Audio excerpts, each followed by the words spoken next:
We're so thrilled. Okay, so I'll start. Welcome to Inside the Music for October 2021. We're looking forward to a wonderful series of concerts this weekend with the first live performance of a piece of music. And we're going to be featuring two wonderful members of the Fresno Philharmonic on a piece by Bach, and Ray, the director, is going to be playing from the harpsichord and directing from the harpsichord. An exciting concert. So welcome everybody. We are so glad you're here. Bravo. As we mentioned before, Stephen's giving out prizes for perfect attendance. So make sure to log in and get marked for attendance. So we're so happy that you're here. We have John Wineglass in the room today, and we have Ray Hotoda and Rong-Huey and Stephanie Sant'Ambrogio that we're going to be getting to. So very quickly, upcoming shows. Remember that we have one more concert before the holiday season in November. You want to go ahead and get your tickets from that. And we're going to be welcoming Gabriella Frank back for one of her wonderful compositions. A little thing, my first performances since COVID are coming up on October the 17th in the courtyard of Mad Duck. There's a fundraiser for the Lund Foundation. I'll be playing with Jazz Sawyer, who's on two of Wynton Marsalis's albums, if you're interested. And then at Fresno State, October 21st in the Conley Gallery courtyard at 5:30 with poet Felita Hicks. And that's in conjunction with a art exhibit, Nobody Promised You Tomorrow, which is an amazing exhibit. So let's get on to the music for the concert coming up. So two esteemed members of the orchestra are Stephanie Sant'Ambrogio and Rong-Huey, the oboist and the principal violinist and principal oboist. A few things about Stephanie that you might not know because she's so modest. She does so much. She's the concertmaster not only for the Fresno Philharmonic, but also the Lancaster Festival Orchestra and artistic director of the Chamber Music Reno. And I did not know this. The former first assistant principal, second violin of the Cleveland Orchestra, and has recorded over 75 orchestral and chamber music albums. Man, that's something. And professor of violin and viola over the Hill at the University of Nevada, Reno.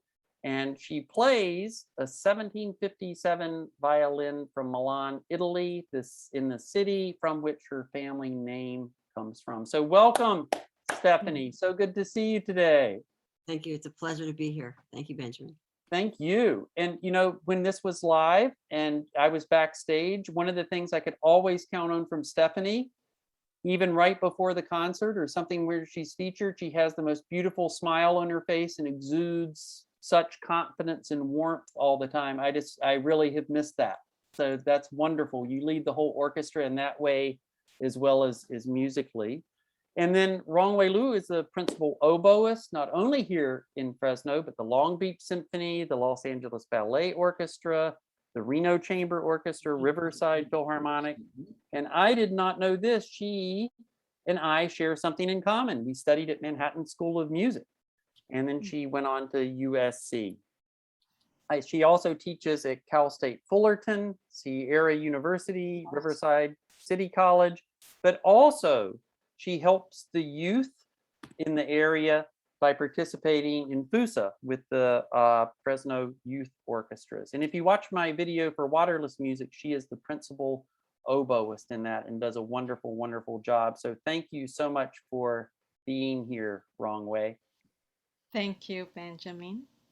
So I thought it might be fun to ask these two performers, and then I'll ask the same of Ray Hotoda, they're playing a piece by Bach. It's a concerto for violin and oboe. And Rong-Huey sent me an excerpt that she finds particularly interesting, and we're going to listen to that and talk about the counterpoint in it.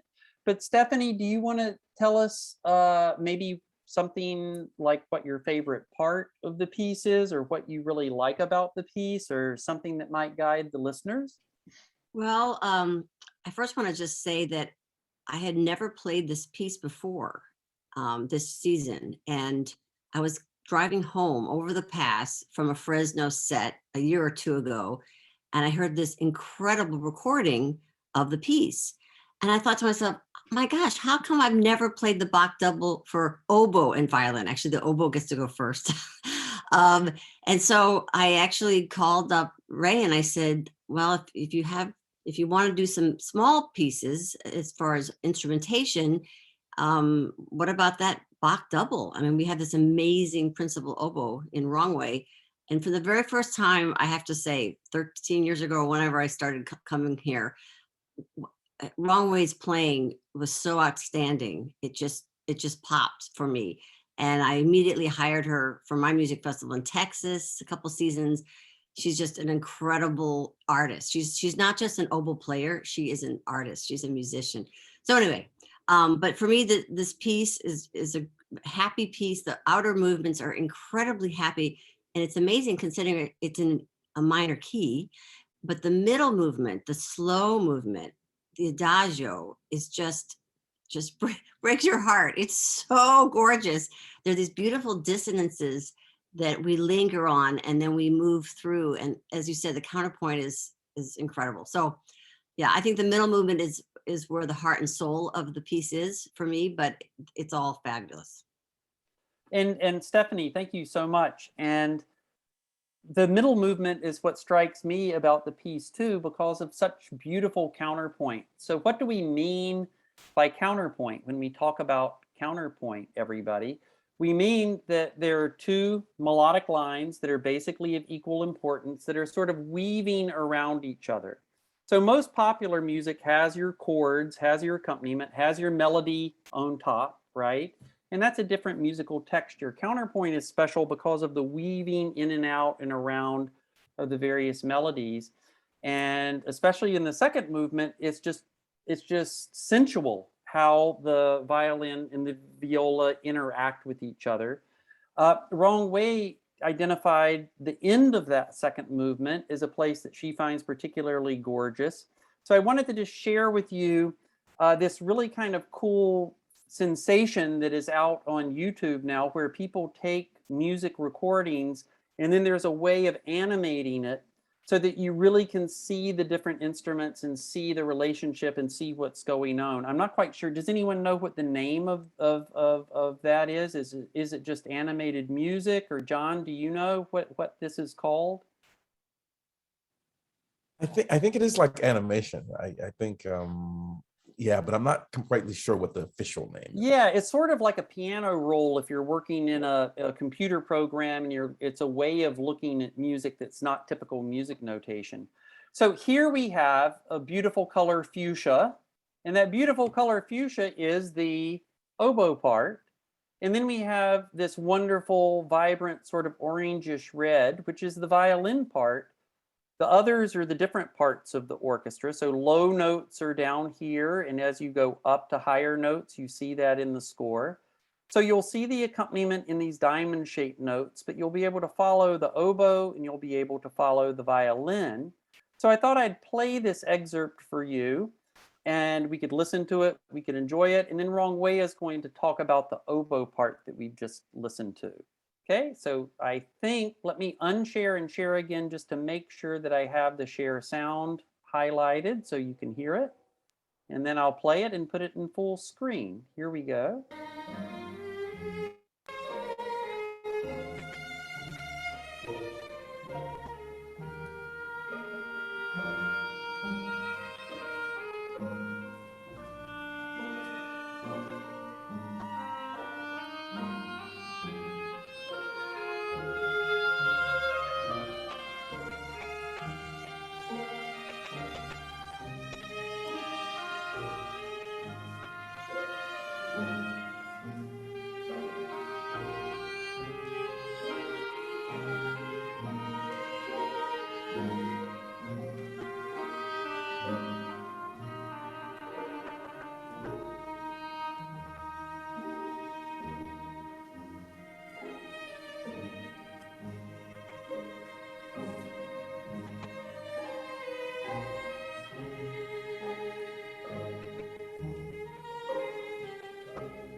Cool. So I think that's kind of a fun way to look at music. It makes you hear different things. And one of the beautiful things, notice how da dee do da dee do be do dee, how they're answering each other and weaving in and out. Just absolutely glorious. So Rong-Huey, you had sent me the music to that excerpt, and let me show it real quick, and maybe you can share with the folks that are here, you know, some of their wonderful annotations in here. Maybe you can share what you're thinking and why you put the marks in you did, and some of the challenging things about this particular excerpt.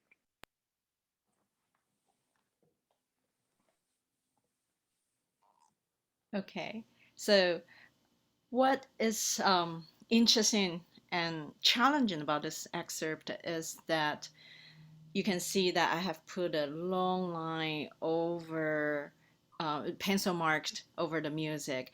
It's because I want to imitate what the violinist does. And violin is famous for having such a beautiful lines, especially when Stephanie plays it. It's just full of this soulful feeling. And so I want to imitate that. And oboe is so famous for being able to play really short. So I need to make sure that I pay specific attention to certain lines to match hers.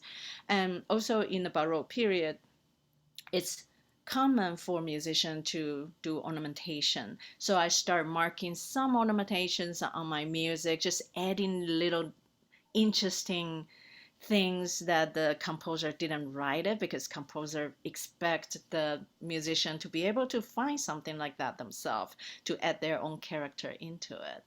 And then at measure 35, you can see that I wrote pianissimo, just so I can get out of the way. And then Stephanie played this beautiful melody on top.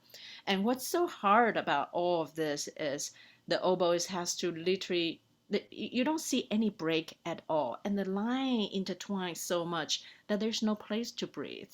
So I have to really sneak in a lot of breath mark somewhere, and hopefully you don't see it and or hear it, and then having to hold that F for a long time, and after everybody has stopped, then I have to play this cadenza all by myself. That makes it extremely difficult. Yeah, that's the amazing thing about oboe, right? You actually have to breathe. And That's some composers don't take that into account, right? That's So, right. and one of the beautiful things here, you notice this was the beautiful fuchsia line that was being held, while the orange line in the video we watched, right? Stephanie Yeah. is going to play this gorgeous line over it. So almost every place you see a long note here in the oboe part, this is only the oboe part, you'll hear in the recording, you'll hear the violin doing something to fill it in. So there really is a trading going on. Stephanie, did you have anything to say about this excerpt?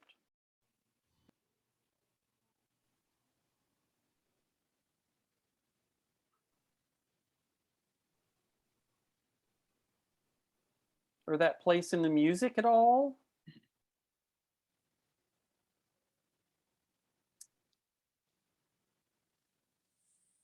No? Okay. So Ray is in the concert hall. Isn't it Yes. wonderful to see the inside of the Sheboygan Hall? So Ray Yes. is there. Good morning, everyone. Good morning. It's great to have you all here for Inside the Music. And yes, I am sitting on the stage in Sheboygan. These seats are ready to be filled for this weekend's concerts. And I am so excited to share with you the instrument that will be playing the continual part in the Bach concerto.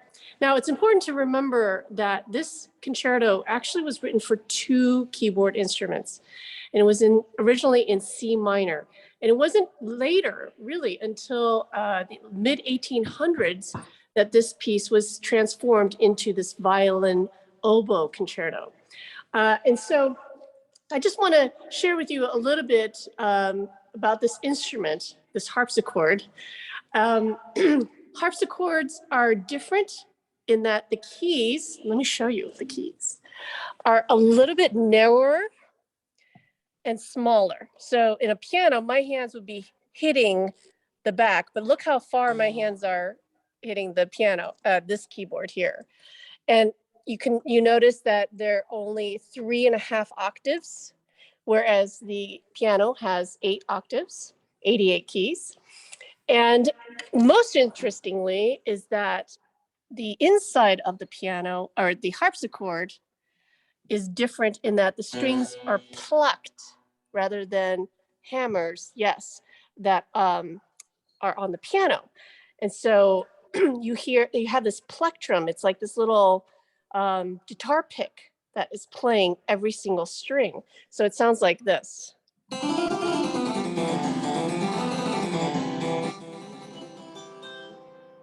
So very different than a piano. But what's really interesting is that this piece was written in 1719. And so these instruments you think are very old. Guess what year this instrument was made? Anyone? That's a good one to put in the chat. Yes. Or you can unmute. We're going to obligate Stephen to yet more prizes. Guess what year and where this instrument was made? Any guesses? Made in 2021 in Fresno. Nope. Well, Any other Lorenzo, guess? you get an A for trying. Yes, definitely. 2000. 2000. Oh, there's David Fox, who Right. owns this instrument. Thank you, David, for lending us your instrument this week. All right, you're very welcome. So when people are finished guessing, I have some information about when it was made Okay. and where. Is the conductor. Okay. So I would just say we have another guess in the chat. Jan Forbes says 1970 New York. All right. that's a good guess, but not right. Actually, it was made from a Zuckerman kit, and it was made in Berkeley by the woodshop teacher at Berkeley High, who was a friend of my cousin who had who owned the instrument. He was a geologist, very interesting guy, great aficionado of classical music. And so he wanted a harpsichord, and so this is probably the best put together of any of the kits, because the person who was putting it together is really an expert woodworker. Wonderful. Well, thank you for loaning it. You're very welcome. And I think the date would have been probably in the late 50s, early 60s, but I'm not exactly sure. Actually, it's dated 1984. Oh, is it? Okay. Yeah. So it's young. It is a young instrument. So Ray, I have a couple of questions, the real quick questions. The first would be, Mike, I'm very, very curious. When you're conducting from the harpsichord, obviously Bach probably did the same thing. Are you changing the part? So you do some stuff with your hand, or are you relying on head, or Well, how are you doing? I'm relying on my musicians in the orchestra to be chamber musicians, in that we are all playing together. And really the concerto during this time was really about highlighting the people in the orchestra. So I'm looking at Rong-Huey and Stephanie most of the time. The three of us are leading the orchestra in different ways, with breath, with gestures, sometimes with my arms and my head mainly, but I'm playing quite a lot in this piece. So it's really exciting in that we get to do chamber music together on stage. I know, that's wonderful. And last question. When the harpsichord parts were originally written, everybody, it wasn't like Bach wrote out, most of the time anyway, didn't write out an entire part. Instead, he wrote something that's called figured bass. So maybe there would be, or a continuo part. Ray used the term continuo, which is a set of instruments. So you may have something like this, where you have a staff, you have a note, but then you might have some cymbals that are under it, and that's all you get. And it's the keyboardist has to take that information, figure out what that means. So I'm assuming that you're playing off a realized figured bass part. Is that correct? Or... Yes, I am. I am. And it's just because I don't play harpsichord all the time. This is like a treat for me. You know, this is right. An extension of being a keyboardist. And so, especially in a performance, I want to make sure that, you know, I know exactly what I'm playing. And in that figured bass, it's almost as if the composer is giving freedom to the player to say, yes, you can do this chord like this, or you can do it like this, you know? And so the different inversions. And so for me, it's just more solid as a performer to have it all realized at this point. Right. Well, thank you so much. And thank you for programming this piece. It's a string heavy program, and that's going to be glorious and lush because there, I think Stephen told me there will be 35 in the string section, something like that. Yes, we're really excited. The sound is just incredible. This orchestra is playing so well, and so I'm really excited to share this concert with all of you this weekend. Yay! Thank you so much, and I'm looking forward to that Bach. I think that it's the next thing to being to heaven almost. So thank you for programming it. So next we have an esteemed composer with us, and whose piece will be the first live performance of this piece. It was commissioned as a consortium, and it's been streamed, but it hasn't been performed live. This is John Wineglass, and he began as a violinist. And at age 6, he composed the hit song Rainbow Song. And he can tell us more about that if he wants to. But then he later, because of tendinitis around 16, became a composer. And then how is this for credentials? He went to American University Business School and also music. Then he got an MBA from Johns Hopkins, or started one. Then went to NYU in composition. And the piece that he's going to have performed here with us is Alone Together, which deals with contemporary themes. So without further ado, let's welcome John to Inside the Music. Welcome. Thank you so much for being so generous with your time and being here, John. You guys, thank you guys. And I just want to clarify, I'm actually a violist. Violist. Yes. Well, then I make a C on my research project. I'm a purist, so so yes. Yeah. And John is coming to us so that we can be green with envy from Monterey, California. From Monterey, California. So John, can you tell us about the conception of this piece? You know, you were in discussion with different people about writing this piece, and then how you ended up going about composing it. Well, it's all Ray's fault, actually. Thanks. I'll take some credit, sure. Oh yeah, no. Her and Barbara from San Jose Chamber, we're talking about working together, and you know, we just, this idea of reflection upon the pandemic and what we were all going through. And so and then it became, I'm in residence with the Monterey Symphony for 5 years. So they came on board, and then Ray was, I guess, talking to Carl Sinclair down in Pacific Symphony, and they jumped on board. So it became this this roller coaster of people involved, and I owe that to Maestra for the beginning impetus of this work. Well, we're so glad then, Ray, you're to blame, and we're so grateful for you for doing that. So John, my understanding is that when you hear music, unique things happen. And maybe it would be interesting to tell the audience about that, and then how that impacted your composition of this piece. Well, actually, it's interesting, the video that you showed of the of the Counterpoint.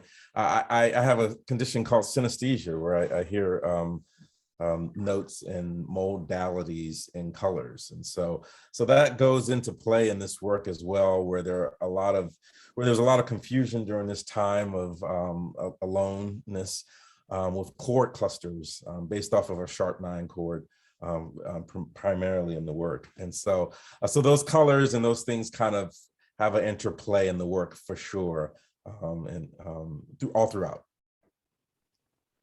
Wonderful. And you were talking about the different themes, the theme of being alone, but there are other themes embedded in this piece too, right?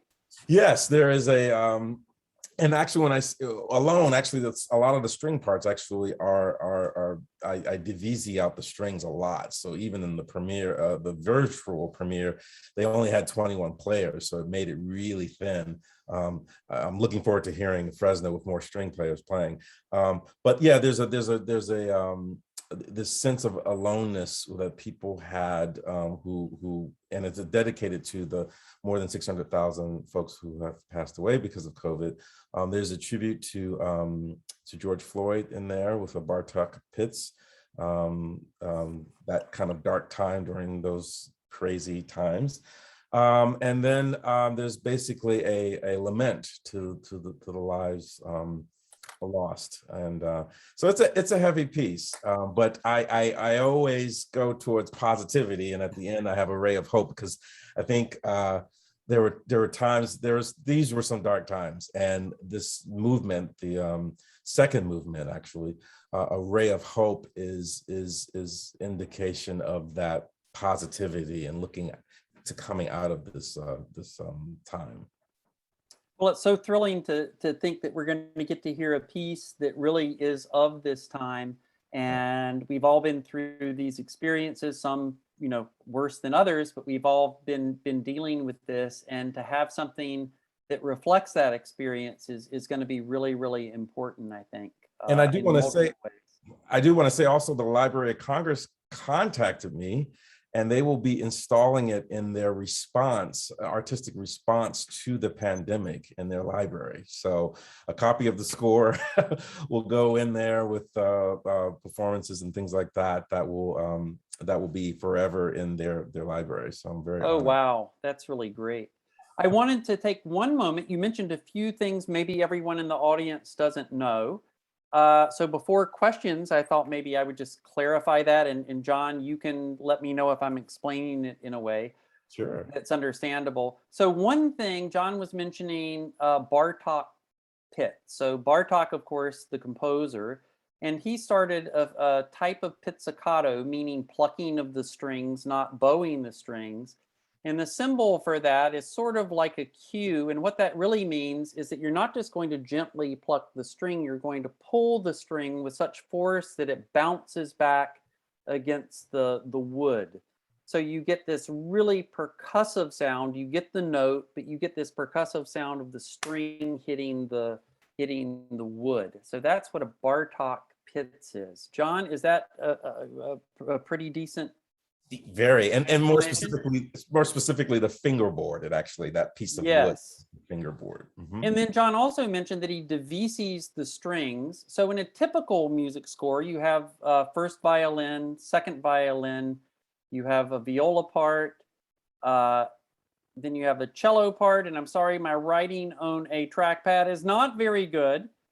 And then you have a double bass. And it's called double bass because in the like box time, they actually would play the same thing, but in octaves or in unison. So that was considered to be one unit there at the bottom. So what John is saying, that instead of just writing like one line, like everyone in violin 1 has exactly the same part and the same notes, he's saying that what he does instead is he splits them, which means divisi. He divides the parts. So John, how many parts do you divide the strings in?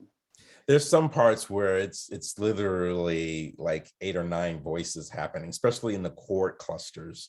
Right. So maybe he takes each of these and divides them into 2, or maybe he even divides them into 3. Yep. And so if you don't have a really big string section, before long you only have a couple of strings on the part. And so that's what he meant when he said that the sound kind of thins out a little bit. So we're going to get a richer sound because we have such a large string section. And for you theory buffs, the last thing, John mentioned a chord. He said a sharp 9 chord. So John, do you want to tell us what the sonority is? The sonority of a sharp 9 chord. Yeah. So like if we have, but do you have a particular key, or can we just say like D7 sharp 9? Yeah. Or 7 okay. sharp 9 is my favorite. Yeah. Okay. So that would be everybody like a basic dominant chord for those of you that are musicians, which Right. would be in whatever order, right? Not necessarily in this closed order, but the cool thing is that you'd have this E sharp, and I wish I had my keyboard here, but you have this E sharp that's going to rub against this F sharp. Right. So and those of you that are blues fans, right? This is actually a sound that even blues composers use because of that crunch you get between the F sharp and the E sharp. So And I could play that on the harpsichord. oh, that would be, you know what? This is a special moment because I don't think I've ever heard a chord like that played on a harpsichord. Okay, I'm here we go. excited. Yeah. Yes. Yeah. That sounds awesome on a harpsichord. And I have it here on piano too. Yeah. Yeah, that sounds more like what I've heard. But oh my gosh, never heard. I'm gonna have to write that on a harpsichord You sometime. got the Ray. AP. You got the AD it. That like I got goosebumps. Can you do it one more time? Sure. For me, that's. Na, na, na, na, na, na. Oh, that's so wonderful. You made my day. Okay. So let's open it up for questions. We have 4 wonderful guests, and I hope that something that we've said is piquing your interest or your curiosity. And so we have about a few minutes. You can ask Ben, anyone. actually, I wanted to say something about John's piece. Yes, please. So it's extremely cinematic. It is one of the most viscerally emotional pieces you have ever heard. And so I want everyone to really experience that in person live this weekend. But another interesting thing that John does is he bows the vibraphones. And there's this wonderful sonority that happens when you have a bowed vibraphone. And actually, I could show you what it looks like over here. Oh, cool. So here we have the vibraphone and a bass bow. And what they do is they actually, I don't know if you can see this, but they bow the keys. Cool. Yeah. So the bass bow being much larger. Look at my hand holding. Wow. I can barely hold this, but anyway, just to show you that. I'm getting a great idea for the next Inside the Music. This is wonderful, Ray. I love things like that. That's great. So then it's a constant vibration on the key of the vibraphone rather than a percussive hit and then an after ring. So you don't get the same attack envelope. It stays constant. Right. And so my guess is that really blends in with the string sound wonderfully. Yes. And then this piece also features the harp. What's that? So I was thinking about coming down this weekend. And Oh, I'm not. really? Yeah, I was thinking about Well, coming I'd down like someone to come down. I'm like lonely. Tuesday. I'm going to a concert Sunday afternoon. So let's take any Oh, questions take that a we while. have, and we do notice, John, that wonderful So piece you'll of be there what, there like over your right late shoulder. afternoon? That's very attractive Yeah, like and, in the evening, and like 6 impressive. or 7 or Oh, something. So, do okay. you all have All right. any So now- questions for any of our guests? I don't know. You can stay with. I me. think Stephen, you can mute. I'm Okay. trying to. Well, I'll un- ask and find out. So I'm not sure who Okay. it is. I think I got it. Okay, great. So what questions do we have? Lorenzo, do you have a question? Yeah, I noticed that this is a question mostly for Rong-Huey, but also you could chime in, Benjamin, because I know apparently you both studied at Manhattan School of Music, and wondering when that was and with whom you studied. And particularly for Rong-Huey, because it's kind of esoteric for folks who have been instrumentalists at a high level that the average listener doesn't necessarily appreciate, but there are these different styles of playing depending upon with whom you studied, and has a lot to do with it. And I love your sound, Rong-Huey, and I'm Thank you. probably because you studied in New York. And so maybe you could explain to people a little bit, particularly with regard to the oboe, like what makes the different styles? Is it the instrument? Is it the reed making style? Is it how you use your air? Or, because like there's those old English tinny sounding oboes that I can't stand to listen to, but yours is so lush and beautiful. So maybe you could answer that a little bit. Thank you, Lorenzo. Well, I was in New York from 1990 to 95, and I studied with Joe Robinson. But before that, I was in Taiwan, and I actually played the European oboe style. That's what most of the world plays, like in all the Asia country, they all learn European style. So the sound comes from the reed itself. And once I had the concept of the European style and I came to America, the concept is completely different. How you scrape the reed is different. And even the instrument brand that we use are different. So once I graduated, and then after Manhattan School of Music, I actually went to USC and studied with David Wise. But throughout all those time, I was always having this concept of the European in my head. So once I graduated, I kind of just formed my own style. So I think you started a better style. thank you. So, other questions? Great question, Lorenzo. Who did you study with at Manhattan, Benjamin? I was actually in the jazz department. Uh-huh. So I was studying free improvisation with all of the jazz cats.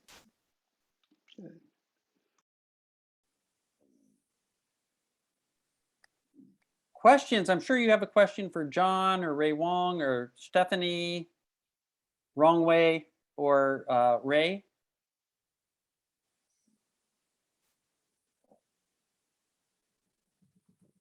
Lorenzo can't get the prize for only question.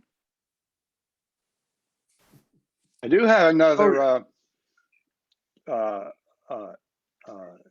trivia question for later on, if you're interested, but once people are done. Oh, we have a question in chat from Celeste, who noticed in the background, in John's background, the Emmy Awards, and asked about what the Emmy Awards were for. Yeah, that's from a couple of television shows. I did a lot of daytime TV, shows like All My Children, One Life to Live, As the World Turns, for years in New York City. All the shows that were shot in New York.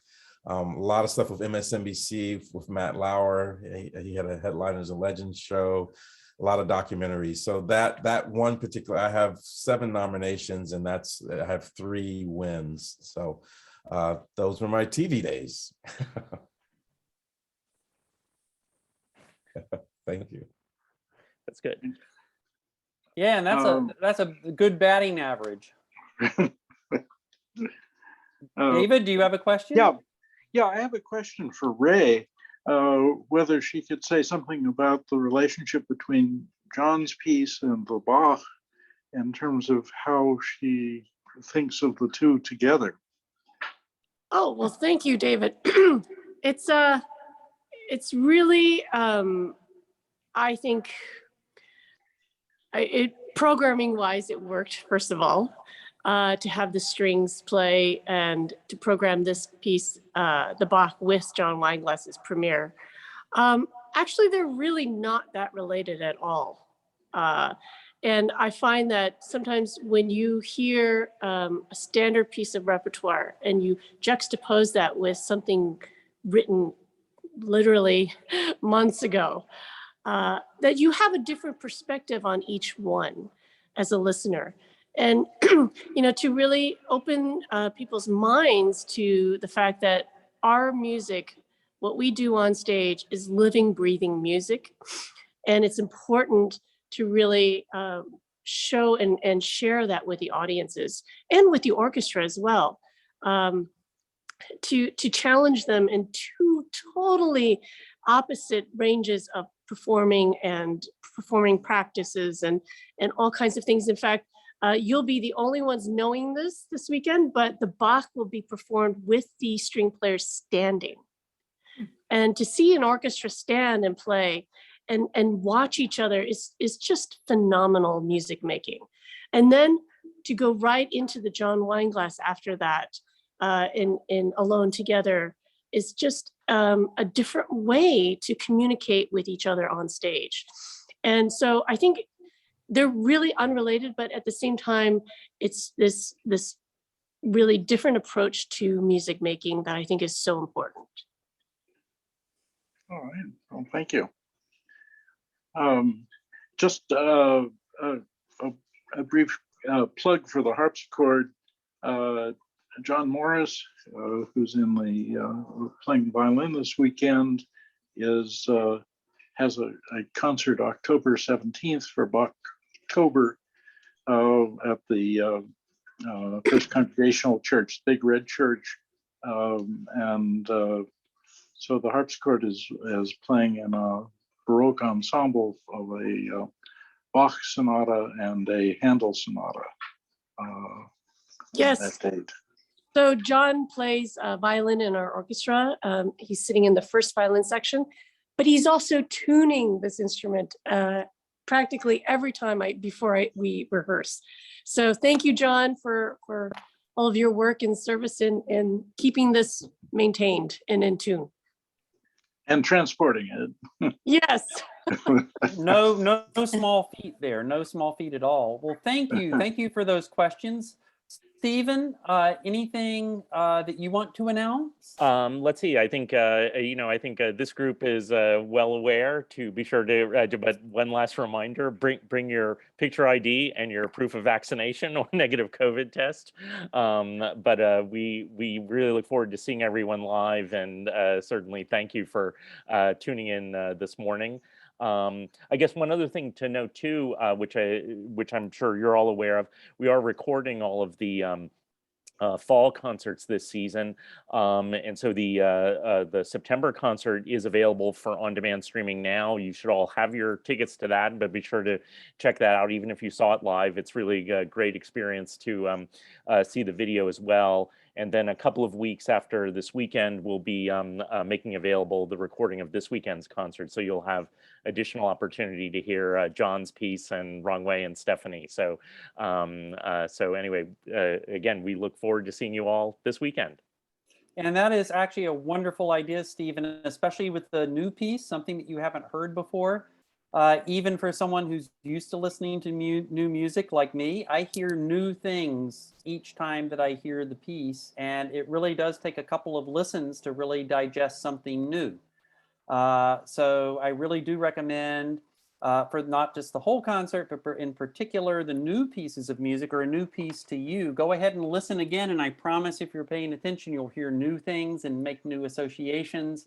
And you'll come to really love it even more, and it'll become part of you then. So that's a wonderful idea, and that's a wonderful perk that you're providing everybody, and we really do appreciate that. I know that I'm going to listen to it multiple times so that I can steal the things in John's piece that I really, which is how composers work. So anyway. I have a question. Yes, Sharon. How do we access the recording after we've attended the performance?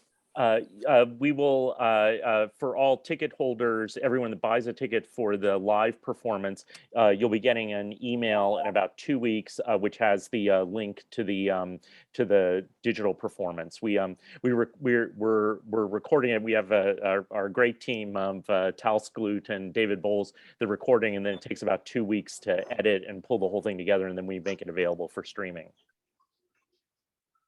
Thank you. Yeah. Wonderful.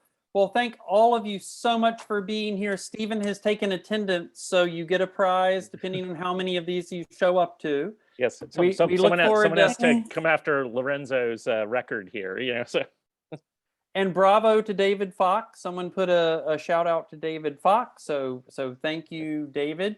And we appreciate you so very much. And hopefully I'll get to see some of you this weekend at the concert. I hope all of you really enjoy it. I hope this helped you a little bit.